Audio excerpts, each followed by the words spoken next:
Ce matin, nous allons parler des rois et des sacrificateurs.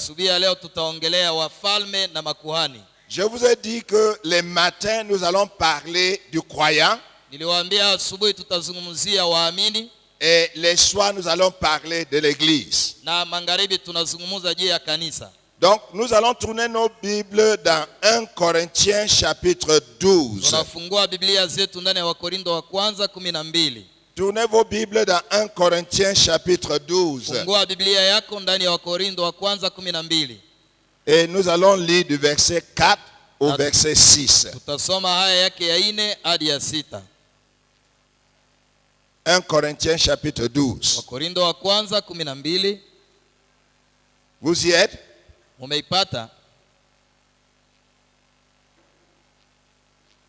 La Bible dit il y a diversité de dons, mais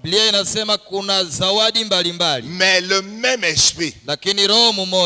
Il y a diversité de ministères, mais le même Seigneur. Et il y a diversité d'opérations, mais le même Dieu qui opère tout en tous. Nous allons illustrer le message ce matin pratiquement. Dieu est un seul, mais il se manifeste en trois personnes. Il y a Dieu le Père, il y a Dieu le Fils, et il y a Dieu le Saint-Esprit. J'aimerais avoir trois personnes ici. Comme ça, nous allons illustrer le message, vous allez comprendre. Trois personnes rapidement. Voilà. Tenez-vous ici devant. Voilà. Très bien.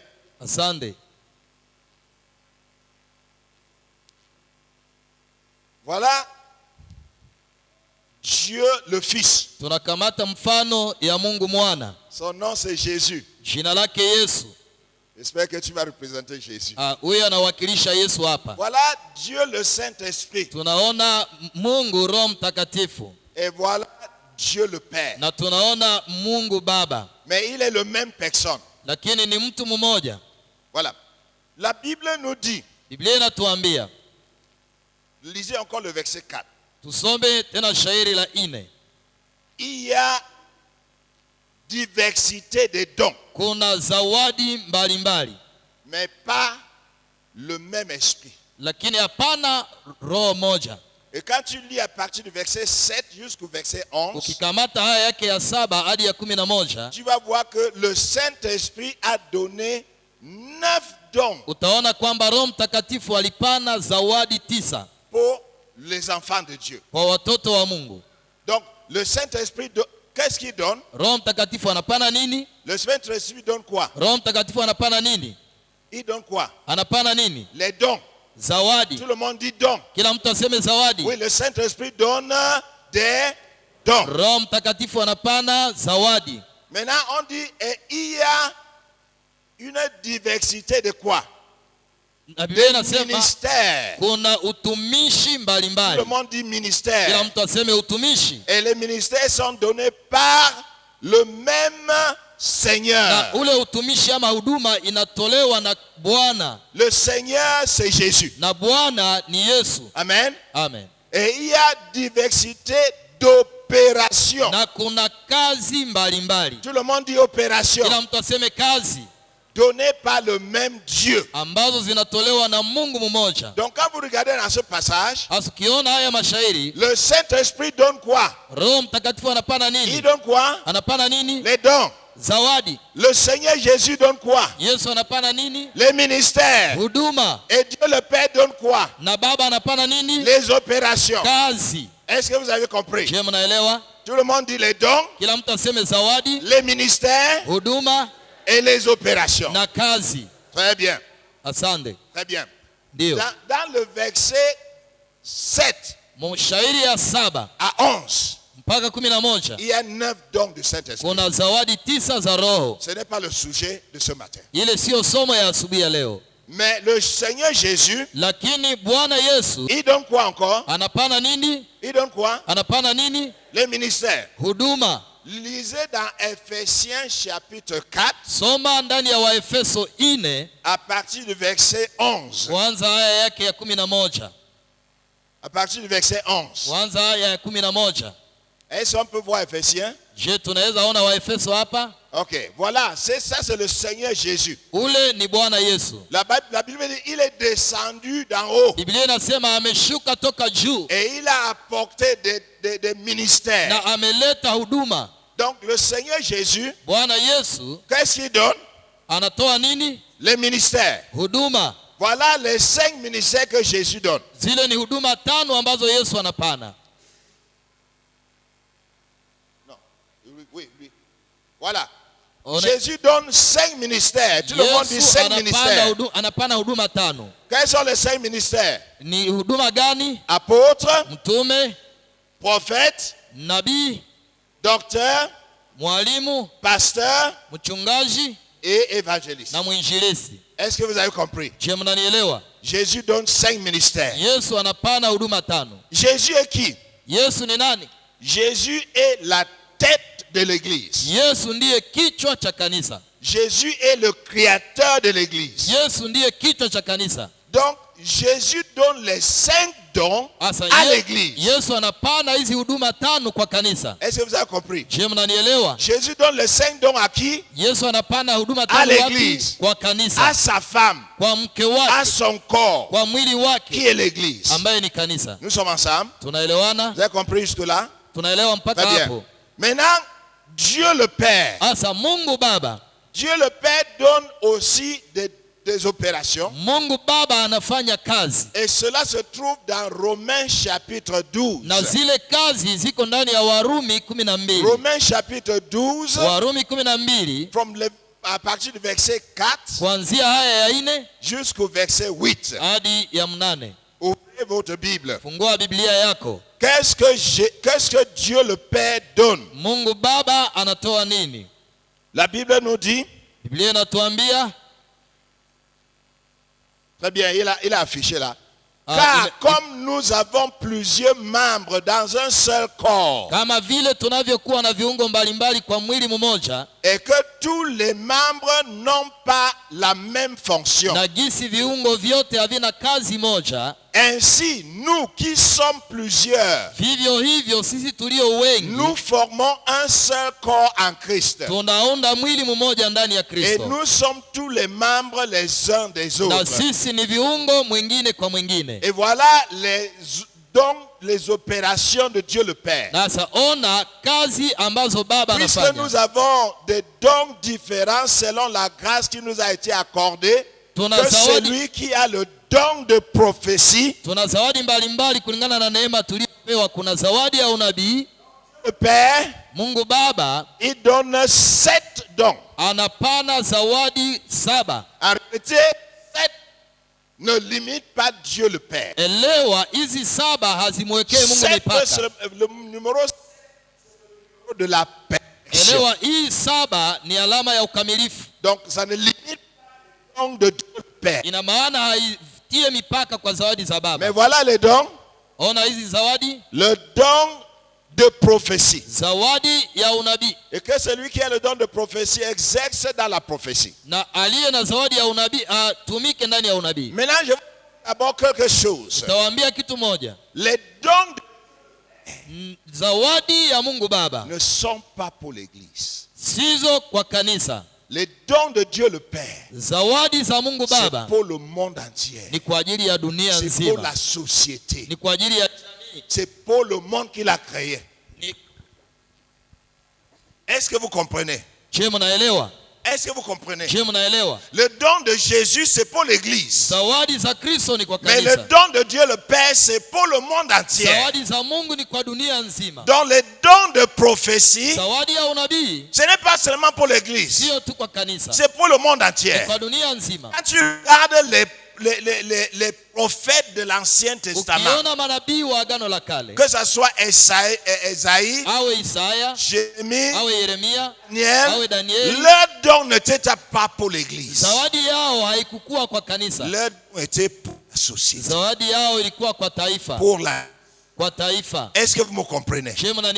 Non, si vous me comprenez, levez la main comme ça. Alléluia. Amen.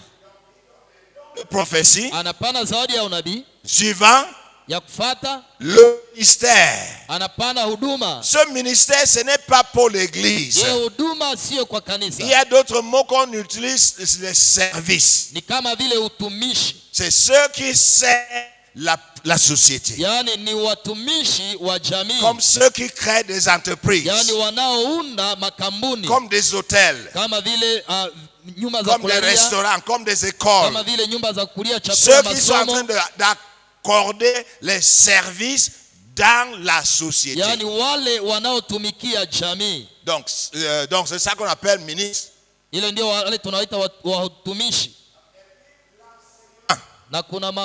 L'enseignement, ce n'est pas l'enseignement de l'église. C'est les enseignants comme des professeurs d'université, comme les enseignants des enfants, comme des enseignants dans les différentes professions. C'est lui qui exhorte. L'exhortation ici, ça parle du chant. Nous avons des chantres dans l'église, mais nous avons aussi les chantres dans le monde. Les musiciens, c'est un don de Dieu. Mais le plus souvent, ils ne chantent pas pour Dieu. Les intercesseurs, ce n'est pas un don du Saint-Esprit. Intercéder n'est pas un don du Saint-Esprit. Ce n'est même pas un ministère. C'est un don de Dieu le Père. On intercède pour l'œuvre de Dieu, pour que le royaume de Dieu s'établisse dans ce monde. Donc l'exhortation parle donc des chantres et des intercesseurs. Ceux qui donnent, ça parle des sponsors. Tout le monde dit sponsor. Tu vas entendre sponsor. Sponsor, ça veut dire que tu sponsorises l'œuvre de l'Éternel. Le pasteur m'a dit hier qu'il y a un frère qui a payé mon billet. L'église qui a payé mon billet.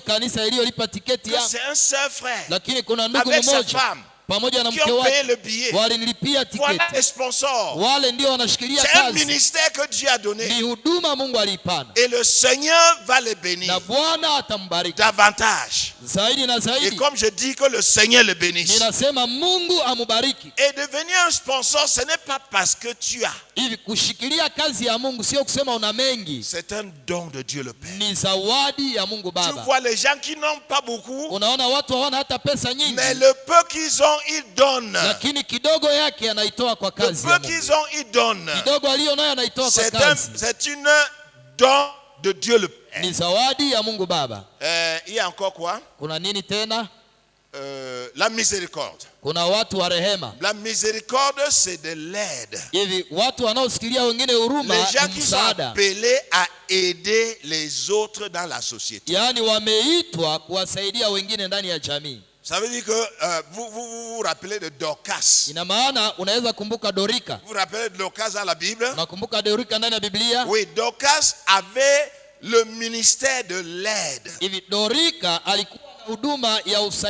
Elle cousait des habits et elle donnait aux femmes, aux veuves qui n'avaient personne pour prendre soin. Est-ce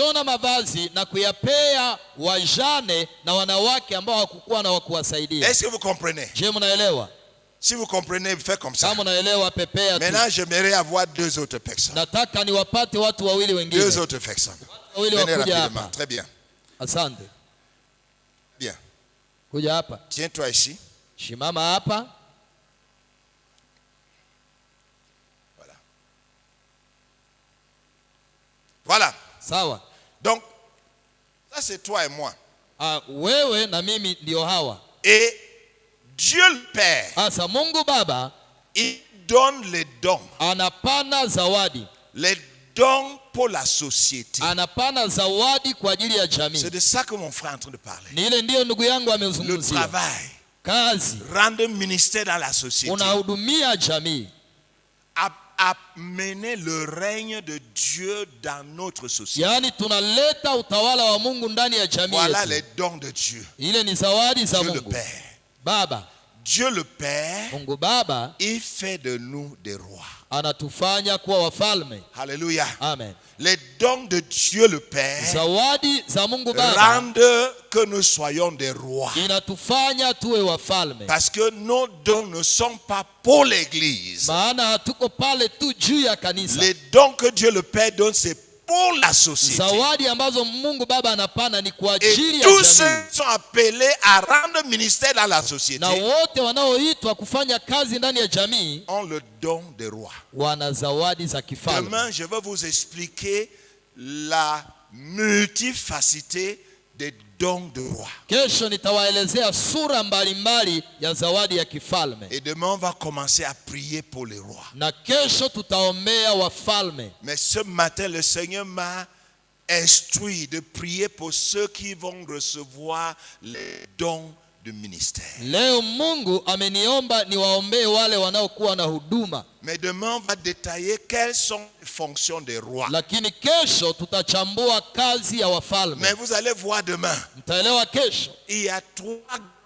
Kuna kazi tatu kubwa kubwa za wafalme. Il y a les rois positionnels. Kuna mfalme kwa cheo. Il y a les rois professionnels. Kuna mfalme kwa kazi. Et il y a les rois propriétaires. Na kuna mfalme anayemiliki. Je vais utiliser le mot paix pour que vous compreniez. Ningependa nitumie neno kidogo juu muelewe. Mfalme kwa cheo. Les rois positionnels. Mfalme kwa cheo. Dis roi positionnel. Rudilia sema mfalme kwa cheo. Dis roi professionnel. Rudilia sema mfalme kwa et kazi. dis roi propriétaire. Sema pia mfalme anayemiliki. Je vais expliquer ça demain. Nitawafasiria kesho. Mais on s'arrête là. Tunaachia pale kwa ile. Amen. Amen. Et maintenant, sasa Jésus donne les dons Yesu anapana zawadi à certaines personnes. Kwa watu wamoja. Et les dons de Jésus, na zawadi za Kristo, c'est les dons de sacrificateur. Ni zawadi za ukuhani. Tout le monde dit sacrificateur. Kila mtu aseme kuhani. C'est les dons de ceux qui servent le Seigneur à partir de l'église. Ni zawadi za wanaomtumikia Mungu ndani ya kanisa. Leur ministère commence à l'église et ça va dans la société. Huduma yao inaanza kanisani na inafika nje. Leur ministère commence dans la société et ça infecte l'église. Huduma yao inaenda nje na inagusa kanisa. Est-ce que vous voyez la différence? Je mnaona utofauti? Donc Jésus donne Yesu anapana 5 types de prêtres. Des ministres de l'évangile. Wale wahuduma wa neno. Des hommes qui vont remplir le monde avec l'onction de Dieu. Watu ambao watasambaza upako wa Mungu ulimwenguni. Quelles sont ces personnes? Ni watu gani?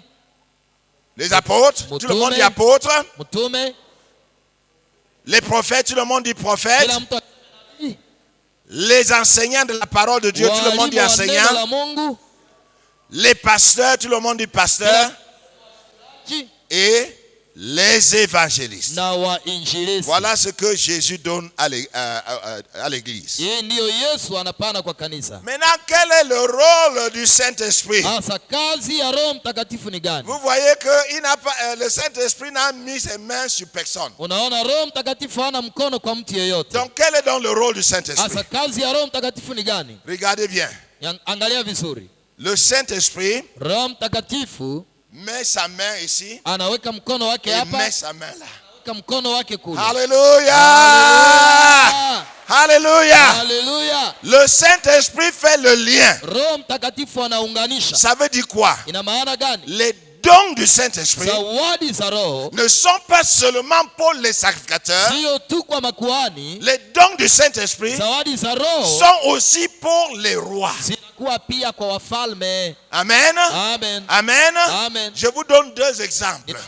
mifano mbili. Dans Exode chapitre 31, katika Kutoka 31, Dieu a choisi un homme. Mungu akamchagua mtu. Il s'appelle Bezaliel. Anaita Bezaleli. Bezaliel n'était pas prédicateur. Bezaleli hakuwa mhubiri. Il n'était pas ministre de l'évangile. Hakukuwa mhuduma. Mais c'était un artiste. Lakini alikuwa mtu wa kuchora. Alikuwa mchoraji. C'était quelqu'un qui faisait les choses. Alikuwa mtu wa kutengeneza vitu. Et c'est Bezaliel qui a bâti le temple, le tabernacle dans le désert. Na yeye ndiye aliyejenga hema ama sanduku pale jangwani. Bezaliel n'était pas un prêtre. Huyo hakuwa kuhani. Il était un sacrificateur. Non, il était un roi. Yeye alikuwa mfalme. Et la Bible dit que Dieu l'a oint.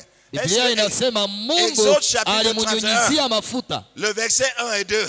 Ukisoma aya ya kwanza na ya pili. Dieu l'a oint. Mungu alimpaka mafuta. Avec les dons du Saint-Esprit. Pamoja na zawadi ya Roho Mtakatifu. Quoi qu'il était un roi, ingawaje alikuwa mfalme, Dieu l'a oint. Lakini Mungu alimpaka mafuta. Avec le don du Saint-Esprit. Pamoja na zawadi ya Roho. Est-ce que vous comprenez? Je unaelewa? Je donne encore un autre exemple. Naleta mfano mwingine. OK, voilà l'exemple de Bezaliel. Oui, mfano ndio ya Bezaleli. Le verset 2. Kamata shairi la pili. L'Éternel dit à Moïse, Mungu akamwambia Musa, sache que j'ai choisi Bezaliel, lewa ya kwamba nimemchagua Bezaleli, fils de Ur, mwana wa Uri, de la tribu de Juda.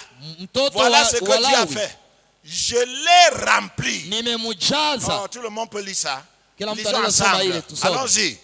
Je l'ai rempli de l'esprit de Dieu, na roho wa Mungu, de sagesse, na hekima, d'intelligence, na akili, et de savoir pour toutes sortes d'ouvrages. Na ujuzi wa kufanya kila kazi njema. Alléluia. Amen. Alléluia. Amen.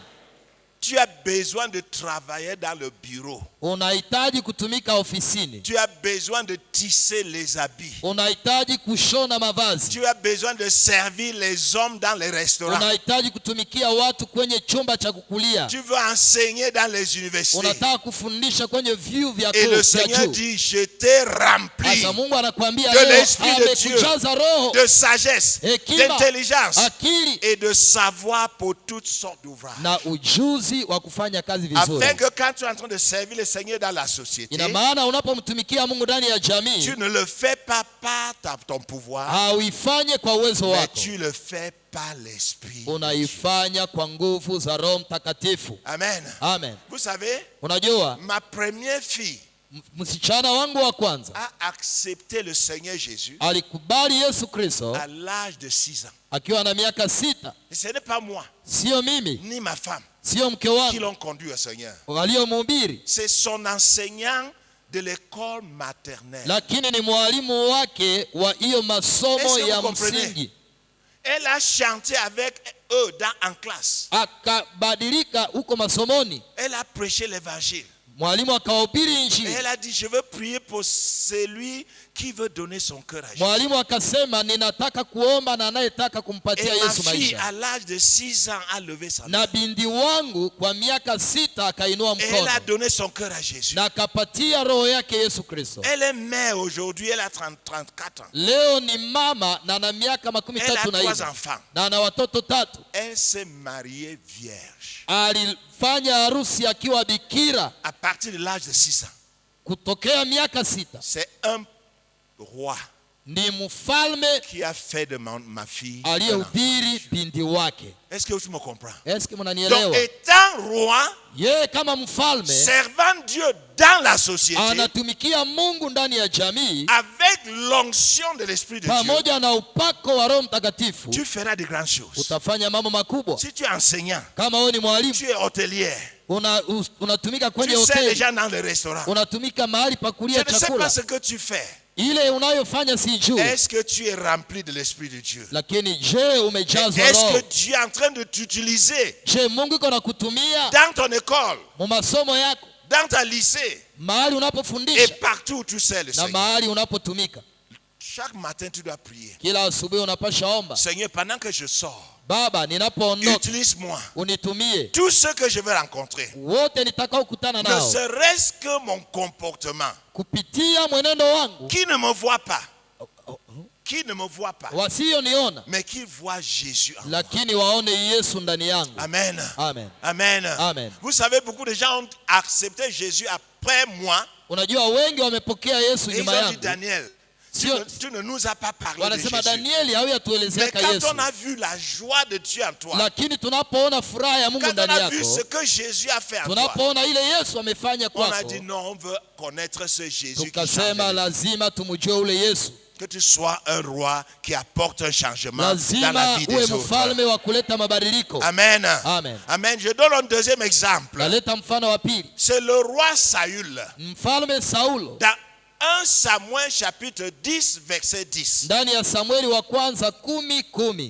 Saül était un roi. Saül n'a prêché aucun message. Saül n'a rien fait comme prêtre. Mais voilà ce que Dieu a fait à Saül. Est-ce qu'on peut le lire ensemble? Allons-y. Lorsqu'il arrivait à Gibée, voici une troupe de prophètes vint à sa rencontre. L'Esprit de Dieu le saisit et il prophétisa au milieu d'eux. Alléluia. Amen. Alléluia. Amen. C'est un roi. Mais l'onction de prophète de Dieu est tombée sur lui. Et il a prophétisé. Donc que tu sois roi, tu as besoin de l'onction de Saint-Esprit. Amen. Amen. Amen. Amen. Mais je termine donc vous voyez l'œuvre du Saint-Esprit. Le Saint-Esprit opère dans le monde. Et il opère aussi dans l'église. Alléluia. Amen. Alléluia. Amen.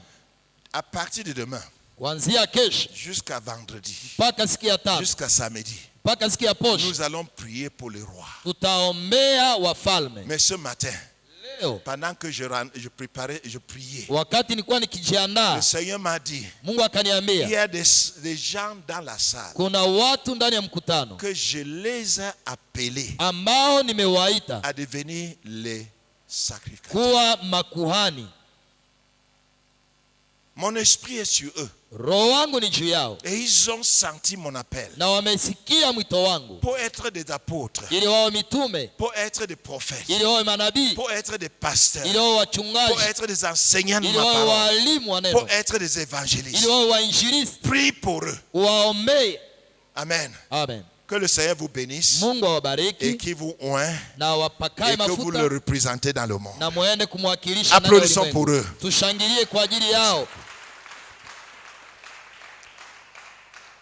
Donc ce matin, nous allons prier. Si tu sens que le Seigneur t'a appelé à le servir, écoutez-moi bien. Je suis un médecin. J'ai été formé comme médecin. Mais je savais que l'appel de Dieu était sur moi. Parce qu'en 1977, oui, 77. Un an après que j'ai cru, pendant que je me préparais pour aller à l'école de médecine, le Seigneur m'a appelé. Il a dit, Daniel, je veux que tu me sers. J'ai d'abord résisté, et après j'ai accepté. Mais quand j'ai accepté, le Seigneur m'a laissé faire les études médicales. Mais je savais que l'appel de Dieu était sur moi. Je travaille en tant que médecin. Je faisais déjà un nom en tant que médecin. 25 ans après, le Seigneur Dieu me dit, Daniel, en 2002, le temps est arrivé de laisser la médecine et de me servir. Voilà, je suis un sacrificateur. Mais je suis aussi un roi. Ce matin, le Seigneur dit, j'ai donné l'onction des sacrificateurs dans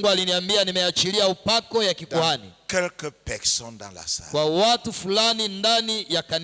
Je veux prier pour cela. Nitaombea wale leo. Pour tes étudiants. Unaweza kuwa ungali mwanafunzi. Tu peux ne pas être étudiant. Pengine hauko mwanafunzi. Tu peux être quelqu'un qui travaille. Unaweza kuwa unafanya kazi. Mais tu sens à l'intérieur de toi. Lakini ndani yako unasikia que le Seigneur t'appelle à le servir. Ya kwamba Mungu amekuita kwa utumishi. En tant que sacrificateur. En tant que sacrificateur. Kama mkuhani. Si tu as reçu cet appel. Kama umesikia ile mwito. J'aimerais que tu viennes devant. Nataka uje hapa. Et nous allons prier pour toi. Tunaomba na wewe. Que tu sois homme. Uwe mwanaume. Que tu sois femme. Uwe mwanamke. Mais tu sais.